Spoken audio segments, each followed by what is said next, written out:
Join কৰাৰ পিছত 21টা seat পোৱাৰ পিছত প্ৰথম চৰকাৰ আমি গঠন কৰিলোঁ। এই চৰকাৰ বনোৱাৰ পিছত 2021 চনত আমি আকৌ বিধানসভা নিৰ্বাচন খেলিলোঁ। এই বিপিএফ দলে আগতে 10জন বিধায়ক আছিল। 2021 চনত তেওঁলোকৰ বিধায়ক 3জনক থাকিল। আমি 7জন বিধায়ক পালোঁ। তেনেকে বিপিএফৰ শক্তি হ্ৰাস হৈ গৈ আছে। তেওঁলোকে ক্ষমতাৰ পৰা বাহিৰত গ'ল। হাগ্ৰামা মহিলাৰীয়ে অপজিশ্যনত বহিব নোৱাৰে। কাউন্সিলত যেতিয়া সেশন হয় হাগ্ৰামা মহিলাৰী নবহে। মই অপজিশ্যনৰ লিডাৰ হৈ বহিব নোৱাৰোঁ, কাৰণ মই চিফ হিচাপে বহি আছোঁ। কোনোদিন কাউন্সিলত নগ'ল। লাহে লাহে কি হ'ল, বিপিএফৰ টিকেট কৰি জিকি যোৱা প্ৰায় 9জন MCLA হাগ্ৰামাৰ এই কাৰ্যকলাপৰ কাৰণে এছেম্বলিত নাযায়, কাম নকৰে, বহি থাকে। 9জন MCLA বিপিএফ ত্যাগ কৰিলে। ত্যাগ কৰি পেলাই বিজেপিত গ'ল, নহ'লে UPPLত আহিল।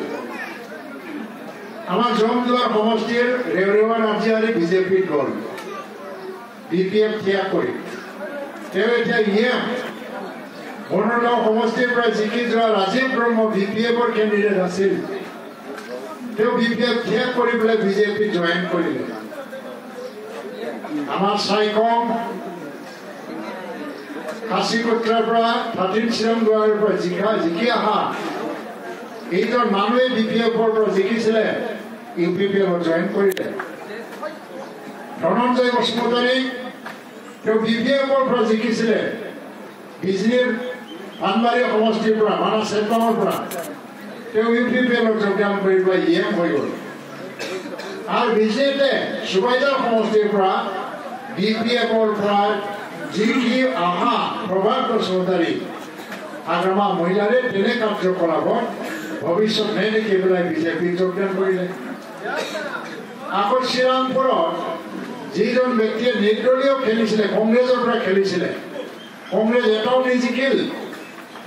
কংগ্ৰেছৰ ভৱিষ্যত নেদেখি পেলাই সজল কুমাৰ সিনহা বিজেপিত যোগদান কৰিলে। তাৰপিছত সিদিনা চালবাৰী সমষ্টিৰ বিজয়ী হোৱা MCLA জয় গোসাঁই UPPLত যোগদান কৰিলে। আৰু তেনেকে যদি আমি হিচাপ কৰোঁ, বিজেপিৰ নাৰ্জাৰী তামোলপুৰৰ এটা সমষ্টিৰ পৰা জয়ী হোৱা ব্যক্তি বিজেপিত যোগদান কৰিলে। তাৰমানে 9জন। হাগ্ৰামাৰ হাতত আছিলে 17জন। এতিয়া তেখেতসকলৰ হাতত 8জন মাত্ৰ আছে। কিয়নো বিপিএফৰ ক্ষমতা কমি গৈ আছে। আৰু বিপিএফ কোনো টাইম ক্ষমতাত নাহে 17 বছৰৰ পিছত এবাৰ যি দলে ক্ষমতাচ্যুত হ'ল, এই ডিষ্ট্ৰিক্ট কাউন্সিলৰ দৰে সৰু সুৰা ঠাই তেনে দলে কোনোদিন ক্ষমতাত ঘূৰি নাহে। কোনোবা যদি ভাবিছে ভুল ভাবিছে, কোনোদিন ক্ষমতাত ঘূৰি নাহে। এইটো দেখি পেলাই আজি হাজাৰ ব্যক্তিয়ে UPPLত যোগদান কৰিছে। তো আপোনালোকক মই জনাব খুজিছোঁ, এতিয়া আমাৰ কোকৰাঝাৰ লোকসভা সমষ্টিত 14 লাখ ভোটাৰ। 14 লাখৰ ভিতৰত খুব বেছিকে 12 লাখ মান বা 11 লাখ মান ভোট হ'ব। জিকিবৰ কাৰণে এটা দলক হয়তো 4 লাখ 4.5 লাখ ভোটে যথেষ্ট। 4.5 লাখ যি পাৰ্টীয়ে পাব সি মানুহে জিকি যাব। কাৰণ বাকীটো 3-4টা দলে ভাগ কৰি ল'ব। কংগ্ৰেছে কিমান ভোট ল'ব, আমাৰ হিচাপত 60,000 মান ভোট ল'ব কংগ্ৰেছে। নৱশৰণীয়া কিমান পাব? নৱশৰণীয়া এইবাৰ 2 লাখৰ তলত যাব। 4.5 লাখ ভোট লৈ জিকিছিলে। কিয় জিকিছিলে? তেতিয়া কংগ্ৰেছৰ কেণ্ডিডেট নাছিল, তেতিয়া বিজেপিয়ে কাকো সহায় কৰা নাছিল, তেতিয়া AJPয়ে কাকো সহায় কৰা নাছিল, কেণ্ডিডেটো নাছিল, অকল GSP কেণ্ডিডেট আছিল। তাৰ কাৰণে বড়ো হাৱা নৱশৰণীয়া জিকি গৈছে। এতিয়াতো বিজেপি আমাক সহায় কৰিছে।